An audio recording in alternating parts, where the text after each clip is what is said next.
Amados, a graça, a paz do Senhor, do nosso Senhor Salvador, Jesus Cristo, seja com todos, amém? No Novo Testamento, vamos abrir nossas Bíblias em 1 Pedro, capítulo 2, versículo 9.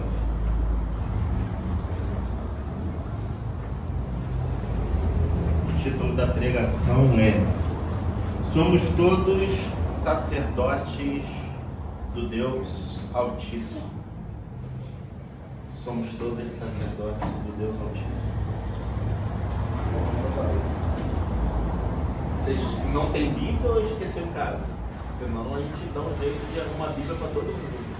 Pelo menos um aqui já sai com Bíblia. Essa aqui é doação, de doação vai. Não? Tem, Matinha? Tem, né? É, 1 Pedro. Eu também confundo isso, sabia? 1 Pedro, capítulo 2, versículo 9. Achou, Leozinho? Lá no finalzinho, né? Depois de Tiago, depois de Hebreus. Depois de Tiago. Pode estar lendo aí para mim. Mas vós sois a geração eleita, o sacerdote real, a nação santa, o povo adquirido, para que anuncieis as virtudes daquele que vos chamou das trevas para a sua maravilhosa luz. Amém. Então aqui Pedro, discípulo de Cristo, aquele que ele falou assim: Pedro, tu és pedra, e sobre essa pedra eu edificarei a minha casa. Ele tem uma carta que foi incluída no Novo Testamento e ele diz que nós somos o sacerdócio real. Por isso que o título da pregação é: todos nós somos sacerdotes do Deus Altíssimo. Sacerdote por quê? Sacerdote para quê? O que é um sacerdote? Em Gênesis, Deus criou o homem para que o homem tivesse contato com Deus. Deus colocou o homem no jardim para ele lavrar e cuidar. E ali em Gênesis 3, 8, a gente pode perceber que Deus ele descia para fazer contato com Adão e Eva. Mas pelo pecado de Adão e Eva, essa proximidade, esse contato direto do homem com Deus, ele foi cortado. Por isso que a Bíblia diz que os nossos pecados, eles fazem separação entre nós e Deus. E pelo fato de que houve pecado na humanidade, de que a humanidade começou a errar o alvo, começou a ser má, corrupta, perversa, ter atitudes que ferem o outro, que ferem o próximo, a ponto de ainda nesse mesmo livro de Gênesis, capítulo 6, versículo 6, diz que Deus se arrependeu de ter feito o homem, de ter criado a humanidade. Como que no hebraico ele ficasse tão chateado, ele ficasse tão emburrecido, ele ficasse tão enfurecido e soltasse vento pelos narizes. Aí Deus escolhe Abraão e chega para Abraão e fala assim: Abraão, sai do meio do teu povo, sai do meio da tua parentela, sai desse lugar onde você está, que eu vou fazer de ti uma grande nação. E ali mesmo em Abraão, em Gênesis, a gente vê uma figura, um sacerdote do Deus Altíssimo, Melquisedeque. E a gente já vê em Êxodo a instituição dessa figura do sacerdote. A gente vê na Torá, na lei de Moisés, no Pentateuco, que é Gênesis, me ajuda aí, Leozinho, Êxodo, Levítico, Números e Deuteronômio, Deus instituindo a tribo de Levi, dos filhos de Jacó. Eu falei da figura de Abraão, não falei? Sai do meio da tua parentela, que farei de ti uma grande nação. Bisneto, dessa geração bisneta de Abraão, eles instituem como sacerdote. Mas voltando lá, mais uma vez eu faço essa pergunta: o que é sacerdote? Senão aquela pessoa que é o teu elo entre você e Deus, aquela pessoa que trabalha para Deus, que você chega a ela e ela vai trabalhar para você sobre as coisas de Deus, ela vai fazer oferta por você para Deus, ela vai te apresentar a Deus. Uma vez que você pecou, você chega a ela e ela vai pedir perdão por você, vai fazer um trabalho, vai pedir perdão por você a Deus. Então, em Gênesis, o homem tinha perdido o seu contato direto com Deus, e agora, para que restaurasse esse contato do homem com Deus, do homem com as coisas de Deus, concernente a Deus, alguém que falasse de Deus para o homem, levasse o homem Deus, explicasse às pessoas, um povo para Deus, era instituído a figura do sacerdote. E Deus chega para Israel, até antes de se instituir o povo levita, e ele diz que ele quer que o povo de Israel fosse uma nação de sacerdotes, a geração eleita que fosse o povo de Israel. Mas o povo de Israel, ele falhou nessa missão por causa do pecado. O povo de Israel, ele já se misturava com os outros povos e fazia coisas piores que os outros povos faziam, né?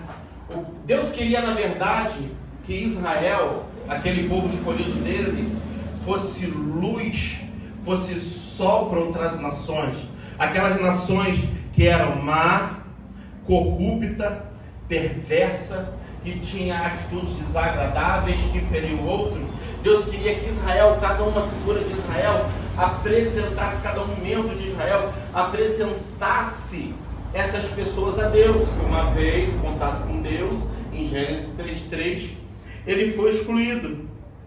Mas a gente vê também em Malaquias capítulo 2, em Oséias capítulo 4, do versículo 9 ao 11, Deus reclamando que esses sacerdotes, a tribo de Levi, mas também o povo de Israel, os governantes, mas quero frisar, os sacerdotes, aqueles que deveriam ser o espelho daquilo que é bom, aqueles que deveriam conduzir o povo a Deus, eles erraram nessa missão, eles pecaram, eles erraram o alvo, e Deus começa a reclamar.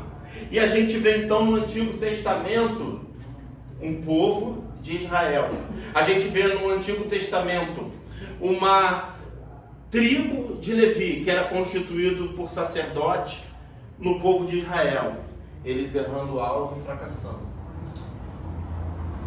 E aí chega Cristo nessa terra como o Messias prometido por Deus no Antigo Testamento. Moisés, ele fala que o Senhor, ele levantará um profeta semelhante a mim. Para quem não sabe, Moisés é aquele que Deus usou para ter as 10 pragas no Egito, para abrir o Mar Vermelho e tirar o povo do cativeiro, passar pelo deserto e chegar à terra prometida. E vem Jesus, como eu estava falando, Moisés, ele fala, e Deus levantará um profeta maior do que a mim, a ele seguir. E vem Jesus no Novo Testamento, e Jesus mais uma vez como o Messias prometido por Moisés, o Messias prometido pelos profetas. Ele foi rejeitado pelos seus. A Bíblia diz que que ele foi rejeitado pelos seus, mas todos aqueles que receberam, deu-lhes o poder de ter chamados filhos de Deus. E Jesus, em sua morte, presta atenção o que Jesus faz em sua morte. Antigamente, no templo de Salomão, existia um lugar chamado Santo dos Santos, que só um levita, ainda da linhagem de Arão, podia chegar lá onde estava a Arca da Aliança e ter um contato direto com Deus no dia do Yom Kippur, uma vez por ano, para fazer o quê? Olha a palavra pecado de novo. Pedir perdão pelo pecado do povo. E a Bíblia diz que Jesus, com sua morte, existia um véu que separava o lugar santo dos santos do lugar santíssimo. E a Bíblia diz que Jesus, com sua morte, ele rasgou esse véu que nos separava da presença direta de Deus, que nos separava do contato de Deus, e assim nós já não estávamos mais longe, mas agora perto, nós não estávamos mais distantes, agora próximos de Deus.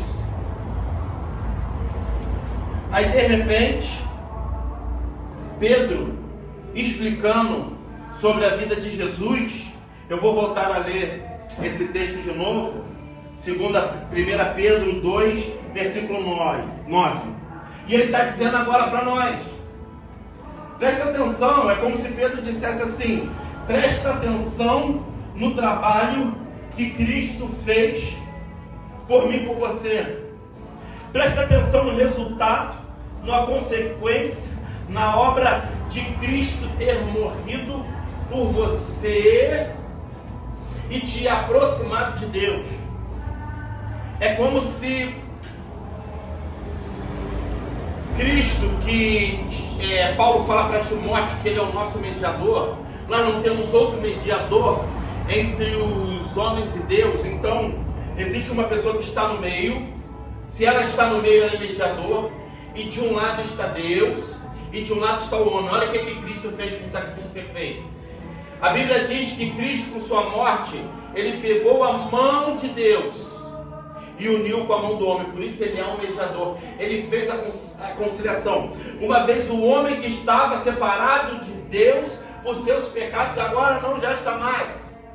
Uma vez o homem que estava distante de Deus por causa do pecado do Adão, Jesus Cristo, o homem, uniu o homem com Deus.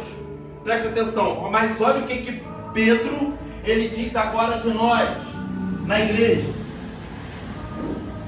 Mas vocês, eu acrescento vocês, igreja, vocês todos que aceitaram a Cristo como único e eterno Salvador, olha o que eu digo para vocês em Cristo que vocês são.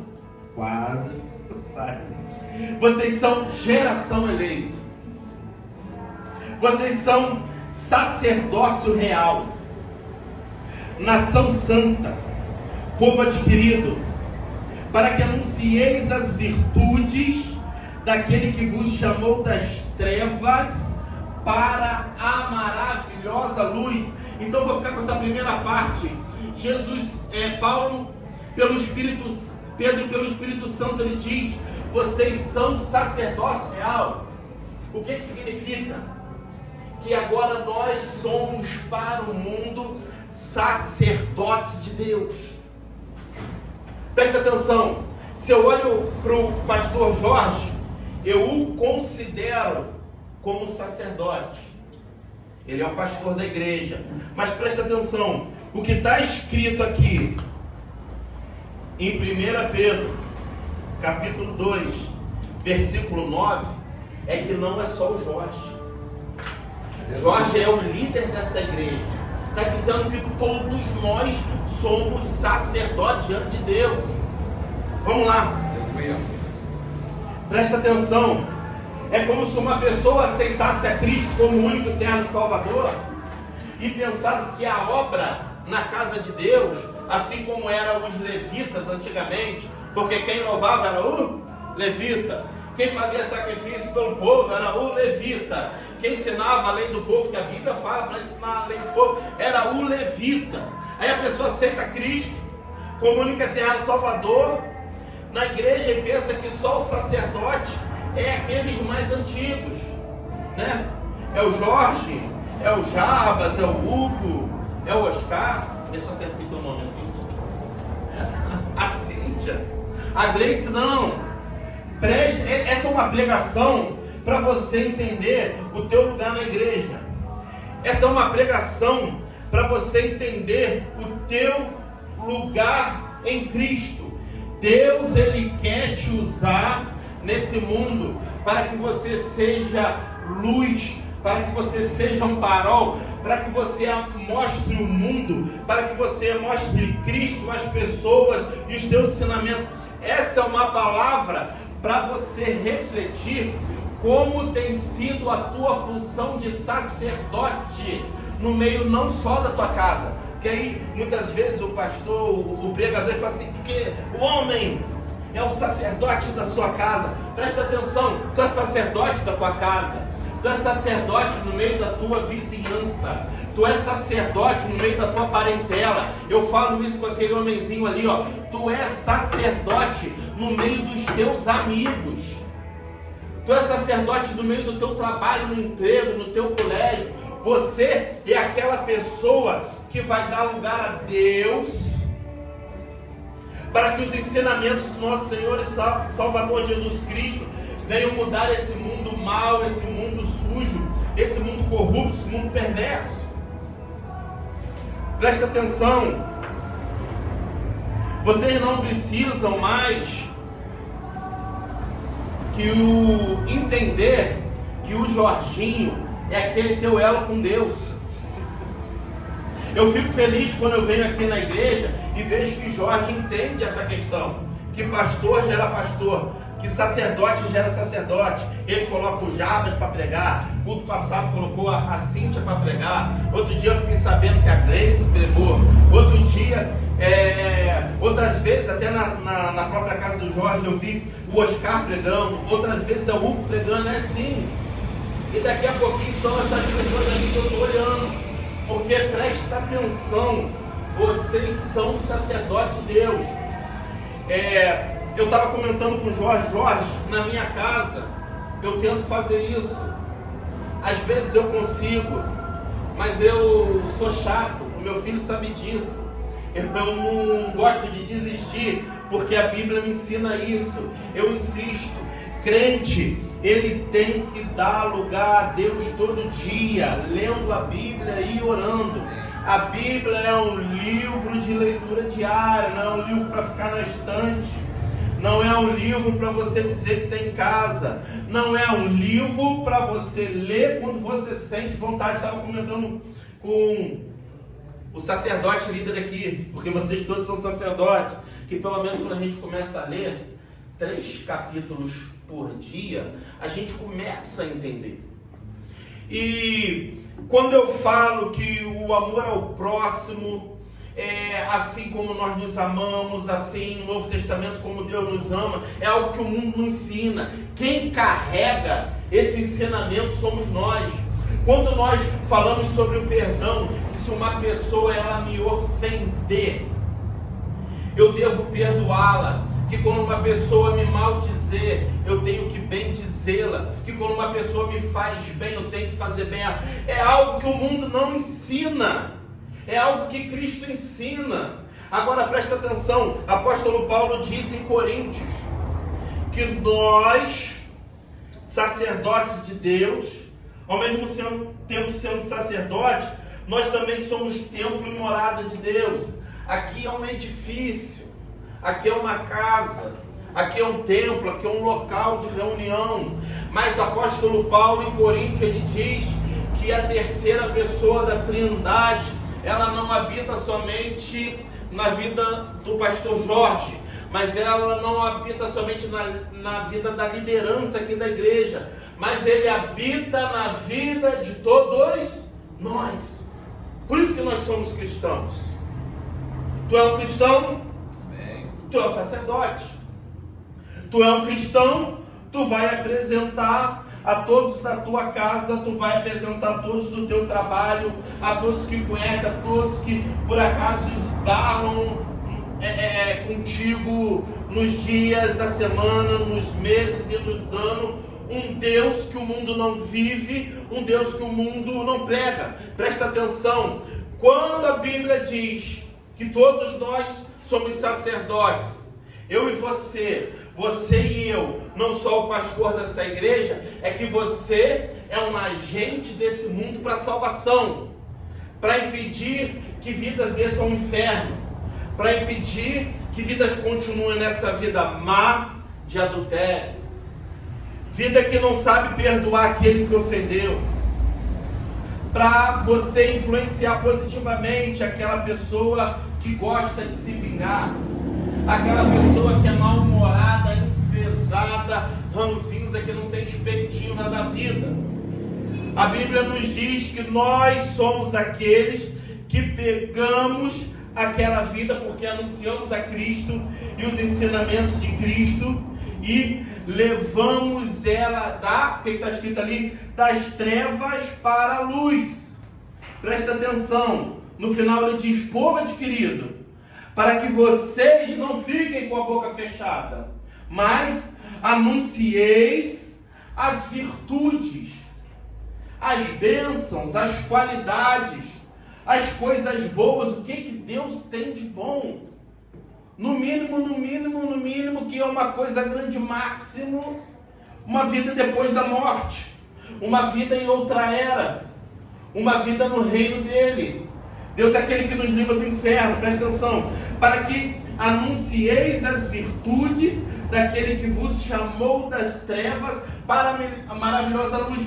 Assim como Deus, ele usou alguém para ser sacerdote na tua vida e te chamou das trevas para a maravilhosa luz, você também tem que fazer. Quando nós somos sacerdotes, vocês todos estão aptos também a louvar a Deus. Mas isso daí tu vai ter que aprender algum instrumento, não é, Jorge? Isso daí dá trabalho, você vai ter que saber a letra da música. Deus chamou todos nós para anunciarmos a palavra deles, a ser pregadores. Tu vai ter que ler a Bíblia. E quanto mais você lê a Bíblia, mais você vai entender. Toda vez que você olhar isso aqui, tu vai ter que entender que tu vai ter que ler isso aqui até o teu último dia de vida aqui nessa terra. Presta atenção, o que eu estou querendo dizer com isso? Vou dizer de uma forma simplificada. A Bíblia é um livro de repetição. Quanto mais você lê a Bíblia, mais você entende. Toda vez que você lê o livro de Mateus, que é o primeiro livro do Novo Testamento, você vai entender ele melhor, você vai extrair mais ensinamento. Ele vai purificar as palavras que saem da tua boca, ele vai purificar os desejos do teu coração, ele vai purificar as tuas condutas, ele vai purificar os teus pensamentos, ele vai alinhar as tuas reações, porque a palavra de Deus é transformadora. E assim você, meu amado irmão, como sacerdote, assim você é para o mundo.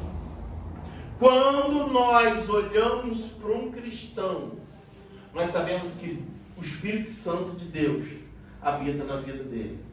Quando nós olhamos para um cristão, ele é uma pessoa que não pode de jeito nenhum entrar na igreja e pensar que Deus não tem uma obra na vida dele, não pode pensar que Deus não tem um chamado na vida dele, não pode pensar que eu vou na igreja para assistir um culto. Presta atenção, igreja é um lugar também, eu posso dizer assim, várias funções que tem na igreja, mas muitas vezes alguns cristãos e muitas vezes a pessoa do mundo fala assim: eu vou para a igreja para ter comunhão, eu vou para a igreja para louvar a Deus, eu vou para a igreja para ouvir a palavra. Ele entende que ir para a igreja é para ele receber, mas presta atenção, a igreja no grego significa eclésia, excaléu, aquele que é chamado para fora. A igreja não é um lugar de portas abertas que você espera que a pessoa entre e Deus toque nela. Deus tem que tocar você aqui que está dentro e ir lá fora e ser pescadores de homem, e ser sal da terra. e ser luz do mundo. O que é ser sal da terra? O que é ser luz do mundo? Vamos voltar um pouquinho para o Antigo Testamento. Olha só, quando Deus usa Moisés para tirar o povo do Egito, passa pelo deserto, Moisés morre e vem Josué, o conquistador. Ele entra e conquista Jericó e vai conquistar o espaço lá do país que vai se chamar Israel, neto de Abraão. Ele pega as 12 tribos de Israel, não é, Leozinho? Rubens, Simeão, Levi, Judá, Isacar, Zebulon, Dan, Naftali, Gad, Azer. Aí tirou José, fica Efraim, Manassés e Benjamim. Quando ele vai dar espaço de terra, porque eu estou te explicando para vocês que é sal da terra e do mundo. Quando ele vai dar um espaço de terra para Levi, ele fala assim, não, Levi não vai ter espaço de terra não. Se Levi não tem espaço de terra, onde vai ter Levi? Levi, ele espalhou, assim como você pega o sal na comida, espalha, não bota só num canto para o canto ficar hiper salgado e os outros não ficar sem sal, sem sabor. Ele espalha Levi no território de Israel. Então, onde havia Rubens, tinha um pouco de Levi habitando ali. Onde havia Efraim, Manassés, Gad, Azer, Simeão, tinha um pouco de levita espalhada aí. Então presta atenção, o que eu estou querendo dizer com isso, para entender? Em todo o território de Israel, dividido em 12, ficava um pouco de Levi. Onde em Jerusalém tinha o templo maior, o templo de Salomão, aquele que o bispo Macedo replicou ali em São Paulo, tinha também as sinagogas. Porque o Levi era a pessoa que fazia o culto a Deus, que orientava as pessoas acerca de Deus. Presta atenção, você pode ler a Bíblia e entender. Você pode ler a Bíblia e entender. Você pode ler a Bíblia e se tornar um pregador. Só basta você começar a ler. Presta atenção, não existe crente cheio do Espírito Santo se não tiver oração, se não tiver muita oração. É uma pregação que o título é: você é um sacerdote do Deus Altíssimo. Mas presta atenção, até agora nessa pregação você entendeu que você é um sacerdote. Agora você entendeu que você tem que fazer algumas coisas sobre ser sacerdote, que você tem que ser sal da terra e luz do mundo. Agora presta atenção, como ser usado por Deus como sacerdote? Porque nós cristãos não fomos chamados para evangelizar com a força do nosso braço.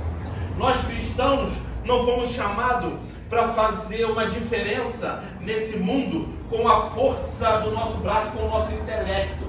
Nós fomos chamados para ser cristãos, pequenos Cristo, ser lugar, templo, morada, habitação do Espírito Santo e abençoar as pessoas lá fora.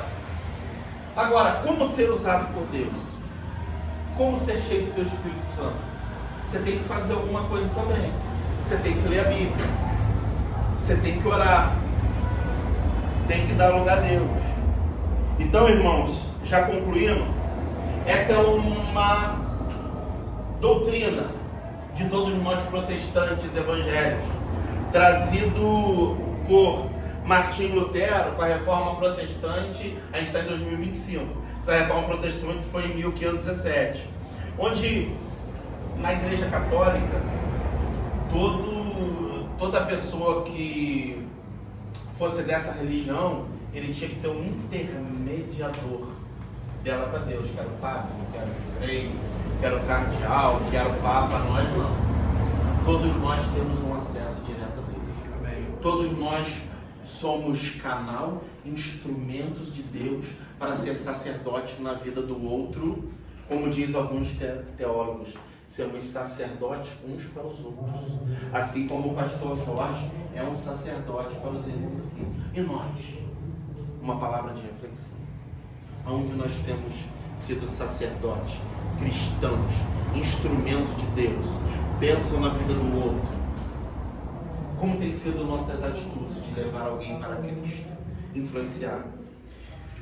Salmo 1. Se existe aquela rodinha dos escarnecedores, né? Se existe aquela rodinha dos escarnecedores, aquele grupo mau e perverso, quando nós entramos nesse ambiente, no colégio, no trabalho, como tem sido a nossa vida? Vamos ser como em Israel antigamente? Vamos fazer as mesmas obras que eles, ainda ser piores? Ou vamos ser sal da terra? Ou vamos ser luz do mundo? Presta atenção. Essa é uma palavra para cada um de nós entendermos o chamado que Deus tem para nós, de sermos sacerdotes nesse mundo.